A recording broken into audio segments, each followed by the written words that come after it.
বিলাকৰ কাৰণে OPS আমি নাপালো ভাল বিদ্যালয় আমাৰ কৰ্মচাৰী বিলাকৰ কাৰণে OPS আমি নাপালো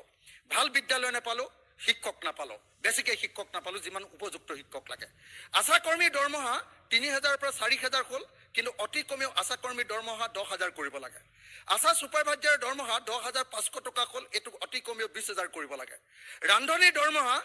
2000 হ'ল কিন্তু খেটো অতি কমেও 5000 কৰিব লাগে অংগনবাদী কৰ্মী সহায়িকাৰ দৰমহা 8000 আৰু 4000 হ'ল খেটো অতি কমেও 20000 আৰু 15000 কৰিব লাগে জীৱিকা সখীৰ 9000 খেটোৰ দাম অতি কমেও 15000 কৰিব লাগে তাৰ পাছত মই দুটা শব্দ কম আৰু গাঁও প্ৰধান বিলাকৰ 14000 দৰমহাটো 30000 কৰিব লাগে ভিডিপি বিলাকে 25 জন মানুহে এবছৰত 25 টকা পায় এবছৰত 100 টকা পায় খেটো বঢ়াব লাগে এমাহত 3000 টকা ব্যৱস্থা কৰিব লাগে অৰুণোদয় 3000 টকাকে সকলোকে দিম বুলি কৈছিল সকলো মহিলাকে দিম বুলি কৈছিল নাই দিয়া সকলো মহিলাকে অৰুণোদয় দিয়া ব্যৱস্থা কৰিব লাগে মাইক্ৰ ফাইনান্সৰ ধাৰ মাৰি দিম বুলি কৈছিল সকলো মহিলাকে এতিয়া বস্তুৰ দাম তীব্ৰ গতিত বাঢ়িছে মূল্য বৃদ্ধি জনজীৱন কঙা কৰি পেলাইছে গতিকে এই মূল্য বৃদ্ধি ৰোধ কৰাৰ বিষয় বানপানী সমস্যাৰ সমাধানৰ বিষয় শ্ৰম কোড বাতিল কৰা শ্ৰম কোড যাতে কোনো অৱস্থাত প্ৰয়োগ কৰিব নোৱাৰে এই তিনিটা মূল বিষয় লৈ পেলাই আৰু অন্যান্য ক্ষেত্ৰত অসংগঠিত খণ্ডৰ শ্ৰমিকৰ সামাজিক সুৰক্ষাৰ প্ৰশ্ন আঁচনিভুক্ত কৰ্মচাৰীসকল অংগনবাড়ী কৰ্মী সহায়িকাসকল আশা কৰ্মীসকল ৰন্ধন কৰ্মচাৰীসকল তেওঁলোকে চৰকাৰী আঁচনিত কাম কৰে চৰকাৰী আঁচনিৰ কাম সকলো কাম কাজ তৃণমূল স্তৰত তেওঁলোকে কৰিব লাগে বিশেষ কৰি অংগনবাড়ী কৰ্মী আৰু আশা কৰ্মীসকল কৰ্মী সহায়িকা আৰু আশা কৰ্মীসকলে চৰকাৰৰ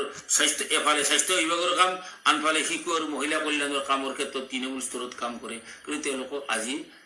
নিয়মীয়াকৰণ কৰা নহ'ল চৰকাৰী কাম কৰে কিন্তু চৰকাৰী কৰ্মচাৰী স্বীকৃতি নিদিয়ে আচৰিত ধৰণৰ কথা যদি এইখন চৰকাৰ সঁচা অৰ্থত জনকল্যাণৰ চৰকাৰ এইখন চৰকাৰে যদি দাবী কৰিব যি ধৰণে দাবী কৰে যে তেওঁলোকে মানুহৰ কাৰণে কাম কৰি আছে মানুহৰ লগত থাকে এইবিলাক মানুহ নহয় নেকি 2,71,000 মহিলা কৰ্মচাৰী আছে অসমত চৰকাৰী সেৱাৰ লগত যুক্ত তেওঁলোকক আজি মাননি সলনি মজুৰি দিয়াৰ দাবী কৰিছে সামান্য মাননি তেওঁলোকক খটুৱাই থকা হৈছে এই প্ৰচণ্ড মূল্য বৃদ্ধিৰ হেঁচাত এগৰাকী আশা কৰ্মী মাত্ৰ 3000 টকা পায় তাকো নিয়মিত নহয় এই টকাৰে এগৰাকী আশা কৰ্মী কেনেকৈ চলিব 4000 টকা আজিলৈকে এগৰাকী সহায়িকা অংগনবাড়ী সহায়িকা এগৰাকী মাত্ৰ 4000 টকা পায় 8000 টকা পায় এগৰাকী কৰ্মীয়ে